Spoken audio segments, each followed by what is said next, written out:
Good morning, everyone. I'm here in North Carolina, continuing to lead the federal response and recovery efforts for Hurricane Helene. We continue to make significant progress every day. I'll speak about how FEMA continues to lead for Hurricane Helene in a moment, but before I do, I have an urgent message for the people of Florida. Hurricane Milton is going to be a deadly and catastrophic storm. It will bring massive storm surge, high winds, and severe flooding as it moves across the state of Florida. I will be traveling back to Florida today so I can be side by side with the governor and his team to ensure seamless support for the state. And I will remain there for the coming days to assess the impacts and prioritize the federal resources that will be moving into the area. This is going to be a difficult day. We are already seeing the impacts of this storm. The most important thing is your safety. And I need you to do everything you can to stay safe as Milton makes landfall. Some of you might still be able to evacuate safely. For others, it may be too late. But please continue to listen to your local officials for further direction on what you need to do to be safe where you are right now. I have been in contact with Governor DeSantis, Mayor Castor, Mayor Welch, and Mayor Dyer, as well as tribal nations in the state over the last few days to ensure they have the resources they need to save lives as this massive storm makes landfall. In addition to the teams we still have on the ground from Hurricane Helene, I directed additional search and rescue, incident management, power assessment, and medical facility assessment teams into Florida and the surrounding areas pre-landfall.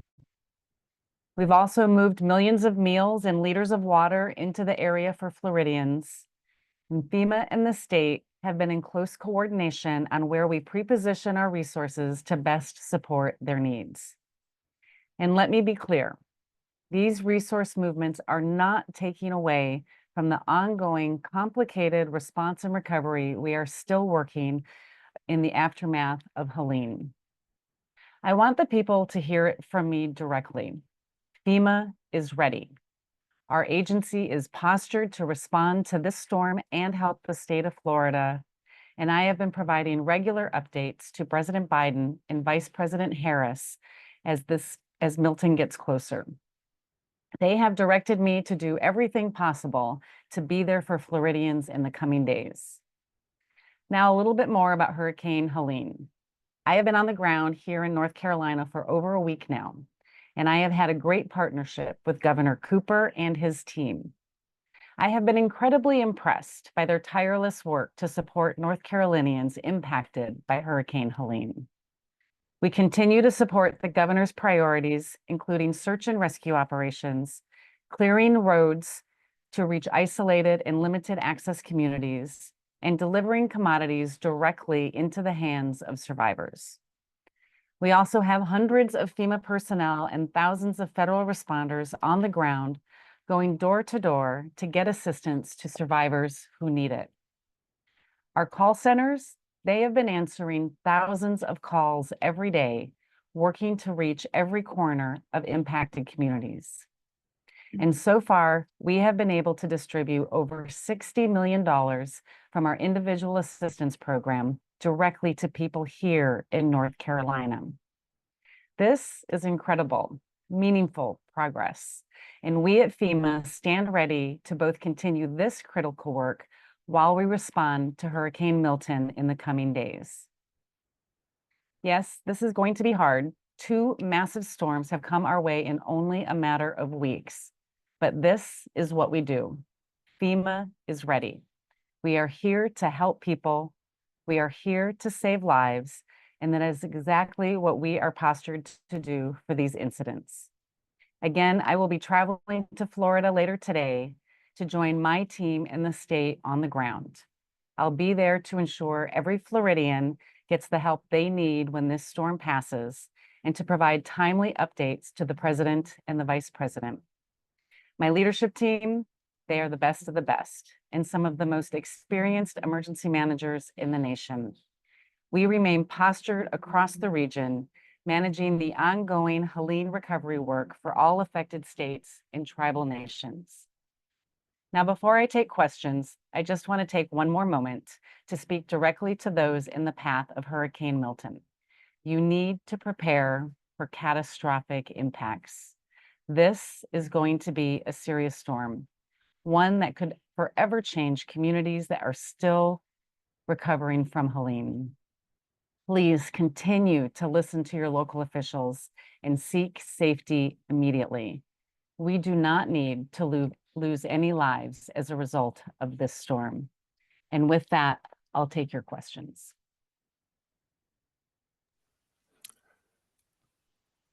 Hi, everybody. This is Michael Hart. I'm over here at the FEMA Region 4 press office. I'll be your host today for today's call. I don't see any images on here for people to raise their hand. I'll take the first one from Tina Q. Tina's free to speak. All right, Tina, over to you. Aloha, this is Tina Criswell. I'm with the TQ group. My question is, has there been ongoing dam and spillway inspections down in the Florida area? And is there any anticipation of any of those waterways needing a release or any concern for any of those dams or spillways? Thank you.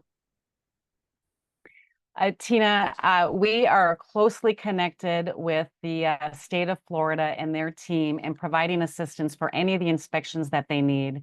I know that when I was in Florida the other day speaking with Mayor Castor, she talked specifically about the work that they are doing for the spillways ahead of this storm and what they may need to do afterwards.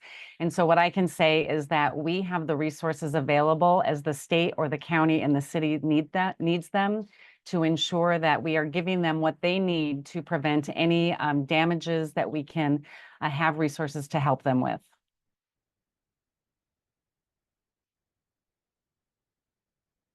Next question is from Ellen Nilsson. Hi, Administrator Criswell. Thank you so much for doing this. Ellen Nilsson with CNN. I just wanted to ask on continuing on the misinformation threads that you talked about yesterday. I'm curious, in the lead up to Milton making landfall, if you are still seeing a lot of the same types of misinformation out there, specifically as it pertains to FEMA assistance, what kinds of FEMA assistance folks can receive, or if there are any new threads of misinformation cropping up distinct from the aftermath of Helene. Thank you. Yeah, Ellen, I mean, we're still seeing some misinformation out there. I do believe that the volume of the misinformation is starting to go down, but we need to continue to now remain focused on what our mission is, and that our mission is here to help people. We have people on the ground here in North Carolina, but all of the states that have been impacted by Hurricane Helene: Georgia, South Carolina, Tennessee, Virginia. And we will continue to provide assistance to all of those impacted while we are preparing to respond to Hurricane Milton. And so we are going to stay focused on this. We are not going to let the misinformation be a distraction to the important work we need to do. And then I wanted to ask a quick follow-up question. Do you have any updated numbers on FEMA staff that are currently in Florida ahead of Milton compared to yesterday? Thanks. Yeah, I do. So ahead of Hurricane Milton right now, I know that we have over 1,000 personnel that have been in Florida responding to Hurricane Helene, as well as personnel that have been on the ground supporting the recovery from the hurricanes from the previous years.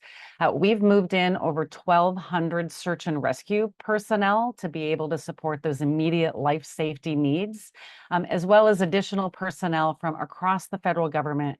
Like I mentioned, the health and medical assessment teams, the power assessment teams, as well as my incident management assistance teams. And I moved one of our national teams, our most capable, right into the city of Tampa to embed with the mayor and her team, so we can have a seamless flow of communication as they are experiencing the impacts, and we can help provide the resources they need for those initial life-saving efforts and start those recovery efforts immediately following. All right, next question from Eric Katz. Hey, thank you. I wanted to I was going to ask a very similar question, but maybe I can just drill down a little bit. So you have 1,000 personnel that were already in Florida, plus 1,200 more that are now there. And can you speak to how many personnel are deployed from FEMA elsewhere for Helene response? And then do you also have a tally in terms of how many, you still have on reserve as needed going forward? Yeah, Eric. So again, we have over 1,000 personnel that remain in Florida from Helene and previous disasters. The 1,200 is additional search and rescue because we know what a critical threatening situation this storm is going to bring. And so we have sent as many resources as we can into that area to support the efforts that the state has already pre-positioned into the area. Across all of the states that have been impacted by Helene, I have over 5,200 federal responders. Remember, FEMA is just part of the team. And so that is from across the federal government, from all of our partners supporting the response and the recovery efforts in all 6 states that were impacted. As it relates to what we have left available, we have a layered approach to our staffing. And when we think about our primary staff, our disaster staff, those are the folks that are designated that this is their full-time job. But we are also bringing in our staff from across headquarters in our regions that don't do disaster work directly full-time. And they have all been trained to be able to pitch in and help out when we need additional support, when we have multiple responses like this. I think we plan for multiple events. We've done this before. We are prepared for this. We will certainly have challenges along the way as we move people around, but this is what we're good at. This is what we plan for. And we have enough personnel between FEMA, our federal partners, to continue to support the response and recovery efforts from Helene, as well as what we're seeing and potentially going to see from Milton. Thank you very much. All right, next question is from Derek Johnson.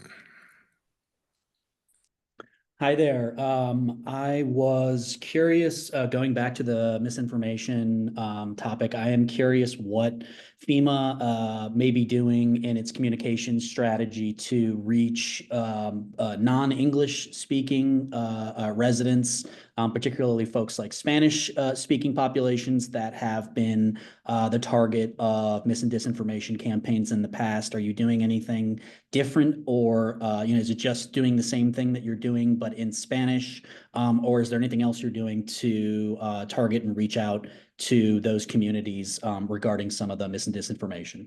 Thanks.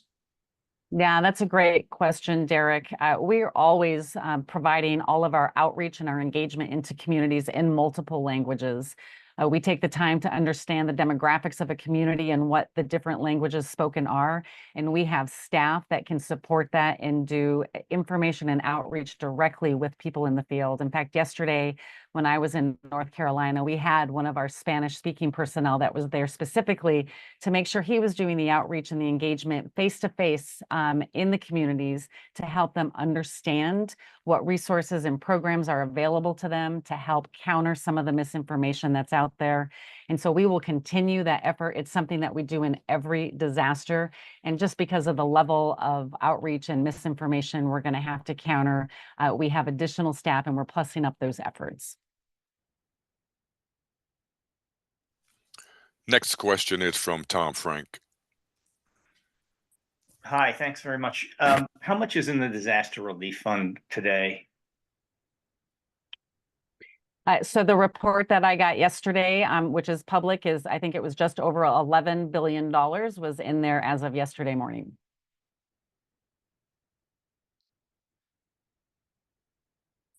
Sorry, you said at a hearing about a year ago when the supplemental that the administration had requested was in doubt, that the amount of money left in the DRF, quote, would be insufficient to cover all of our ongoing life-saving operations. Is that an issue right now?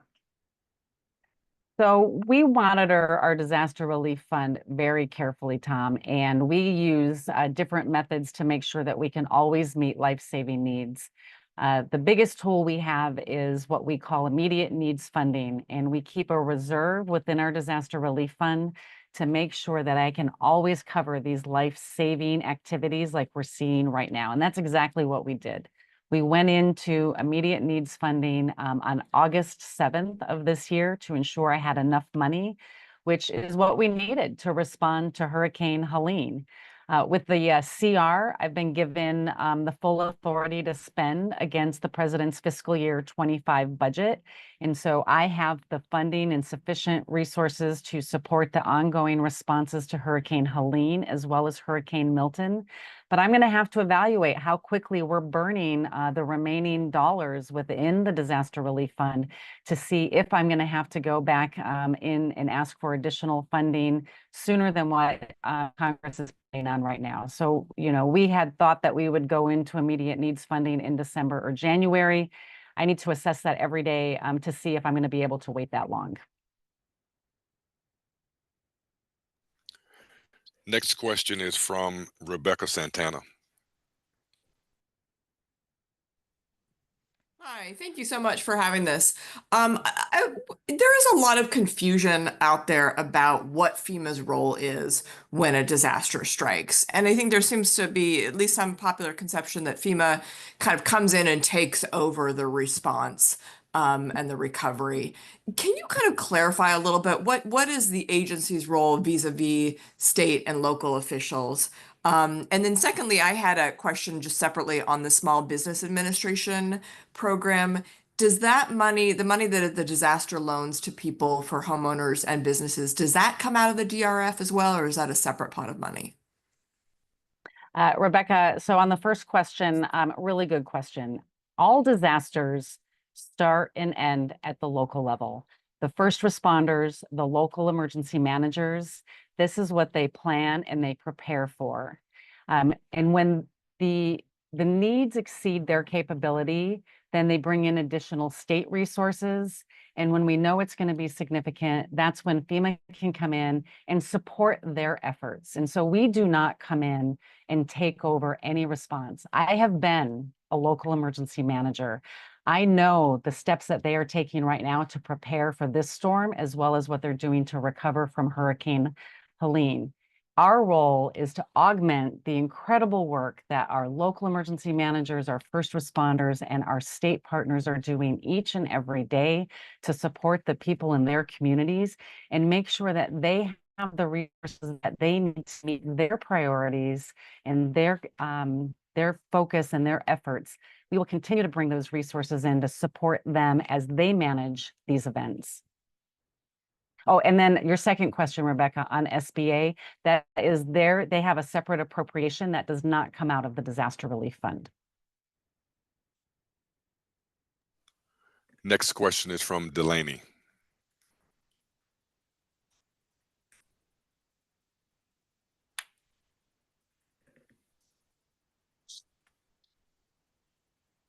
Hi there, can you hear me?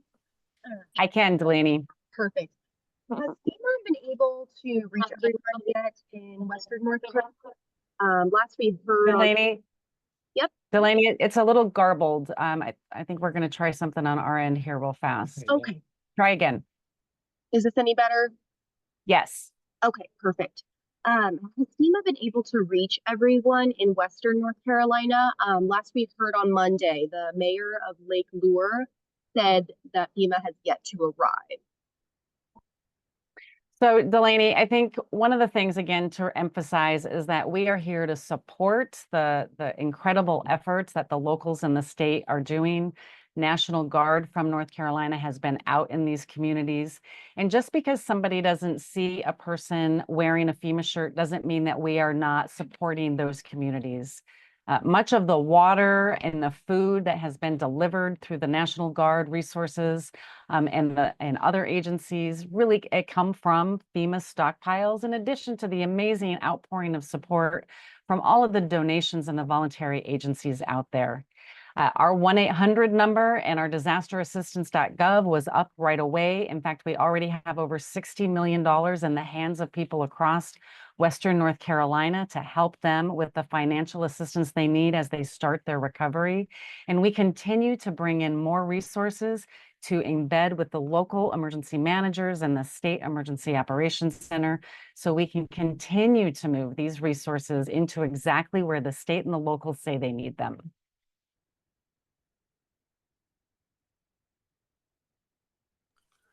Next question is from Lucy Gilder. Hello, my name's Lucy Gilder from BBC News. Thanks so much for holding this briefing. I had another question about FEMA's funding. Are you able to say how much of that $11 billion has been set aside specifically to deal with Hurricane Milton? So that is the total balance within our disaster relief fund, and we are continuing to reimburse jurisdictions across the country for their recovery projects, as well as using that to fund the response efforts. What I need to do is monitor the balance of that and how fast we're burning through it for this response to determine if I have to go back into immediate needs funding to make sure that I have enough to continue to support another event that may be coming, because we're not out of hurricane season yet. And so again, the funding is there to support Helene and Milton. What I want to make sure I have available is enough funding to support another event, considering that we are still in hurricane season. Thank you, ma'am. Next question is from Madeline No. Thank you for taking the time to do this today. I also wanted to ask about the Disaster Relief Fund. I was wondering, at what point now do you think you will have to ask Congress for additional funding, and how much FEMA would request? Yeah, so we've already put in a supplemental earlier this year for just around $9 billion. But as we have continued to have an increase in the number of events and these two back-to-back really catastrophic events that are going to cost a lot of money, we are evaluating right now how much more we are going to have to go back and ask Congress for. So the $9 billion request still stands. We're going to have to add additional funding on that. We're assessing what that need is going to be right now. Next question is from Maria Sosa. Hi, thank you for having us.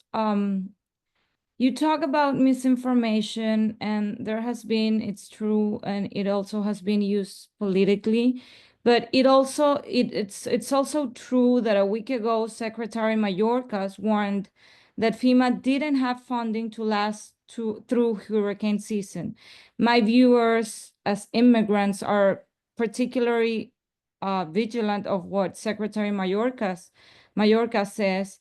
And I'm going to read the quote. He said, FEMA does not have the funds to make it through the season. So what do I tell my viewers to make out of Secretary of Homeland Security's quote and what he's saying? Thank you. Yeah, Maria, again, I have enough funding to get through this event and support all of the needs of everyone that was impacted by Hurricane Helene and Hurricane Milton and what we expect from Milton. But hurricane season is not over yet. And so what I need to do is ensure how much money is being used and how much more I will need to make sure we can get through the rest of hurricane season. And so the goal here is to make sure that we are assessing the impacts from this storm against the Disaster Relief Fund and giving an accurate estimate to Congress about how much more we will need to meet these current needs. But also, I have over 100 open disasters across the United States for recovery. And I need to continue to be able to reimburse these communities for their recovery projects, as well as sustain the response that we're seeing right now. And so this is a really dynamic and fluid situation. And so again, assessing it right now to see what the impacts are against the Disaster Relief Fund, so we can be better informed about how much we're going to need, not just to get through hurricane season, but also to continue those critical recovery projects happening across the United States. Ma'am, our next question is from Patricia Vasconcelos. Hi, can you hear me? Thank you so much. Thank you so much. At the beginning, it was said that some people might not be able to leave the affected areas. So what are the specific instructions for those? And for the community that are speaking Spanish or Portuguese, if you could repeat what are the official channels that they might, reach out in order to have accurate information. Thank you. Yeah, so Hurricane Milton is going to have a wide-scale impact across Florida. We are going to see significant impacts across the western coast, but we also know that the eastern coast of Florida is going to have impacts. And so it all depends on where you are right now and when the storm is going to reach you. And so the best advice I can give is to make sure you're listening to your local officials, your local news stations in your language, so you can get the specific information about your steps of where you are at. It's going to be different for everybody depending on where they are located right now. But the biggest thing that I want to say is, remember, if you still have time to evacuate, all you have to do is go perhaps a few miles inland. You just need to get out of that storm surge evacuation area. What we see from these storms is that the majority of the fatalities come from the storm surge, come from the water. And so if you're just going to have wind, you can hide from the wind, you can stay secure in your area. But if you're in those storm surge evacuation areas, those are the ones where we see the loss of life. And those are the people, if you still have time to evacuate according to your local officials, please take the time to get to safety now.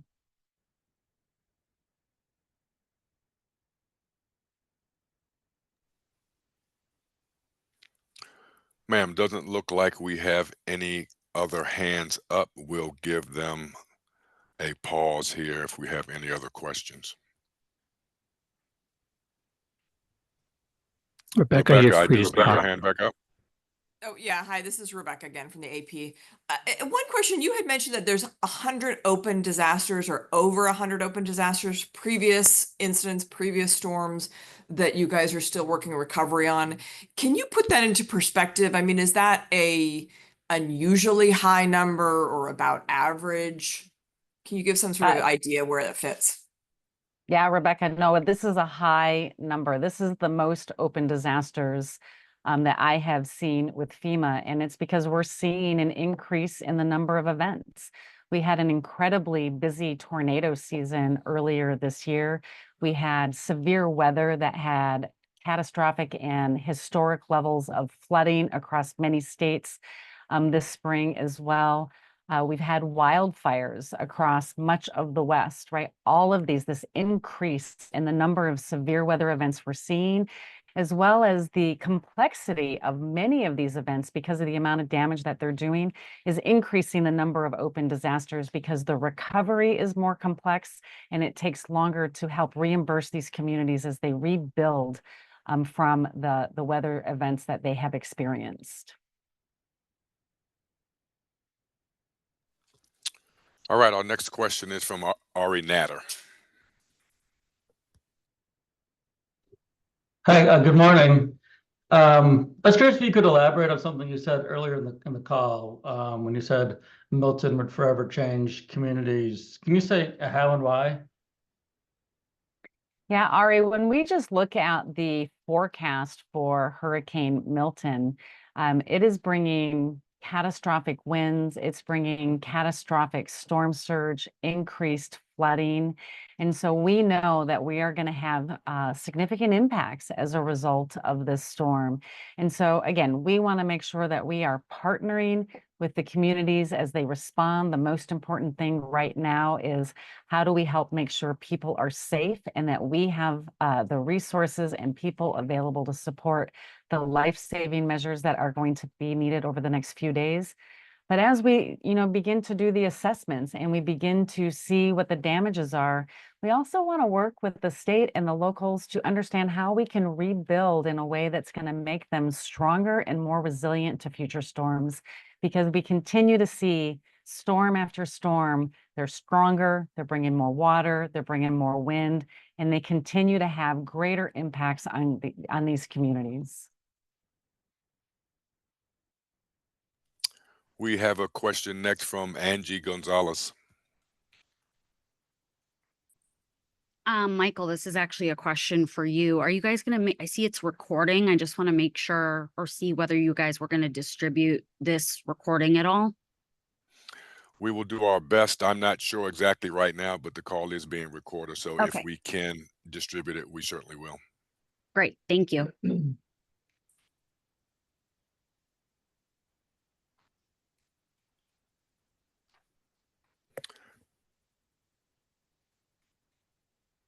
All right. We have a question next from Ella. Hi, all. Thanks for taking my question. Ella Nilsson with CNN. Administrator Criswell, I just wanted to follow up on something that you said about the DRF balance. I know yesterday you had mentioned that when Congress opened up your fiscal year 25 budget, it gave FEMA about $20 billion. Does that mean, given that the DRF balance is at 11 billion today, does that mean that you have burned through 9 billion with the response to Helene and other storms in the interim Milton preparations thus far? Yeah, a good question, Ella. And so I'm grateful for the opportunity to clarify. Yes, it means that we've gone through about $9 billion already, but because we went into immediate needs funding in August, we had paused obligations for recovery projects for all of those other open disasters. And so once I was given the authority to spend against the budget, we began to reimburse communities for their recovery projects, in addition to the spending that we are doing for Hurricane Helene and Hurricane Milton. So it's a combination of all of those. Do you have any sort of estimates on, even if they're sort of rough, on how much was allocated to the previous recovery projects versus like how much was allocated to Helene and Milton? Yeah, I believe that the amount that we had put on hold was somewhere around $7 to $8 billion. And then the remainder is what we're spending right now to support the response to Helene and Milton.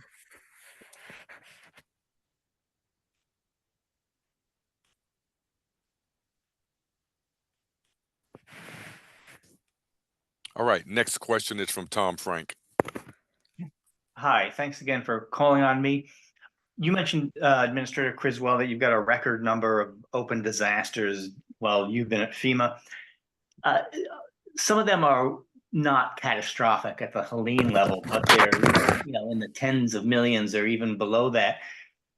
Do you think FEMA needs to raise the threshold for what it takes to qualify for disaster aid, and in other words, raising maybe the statewide per capita impact indicator?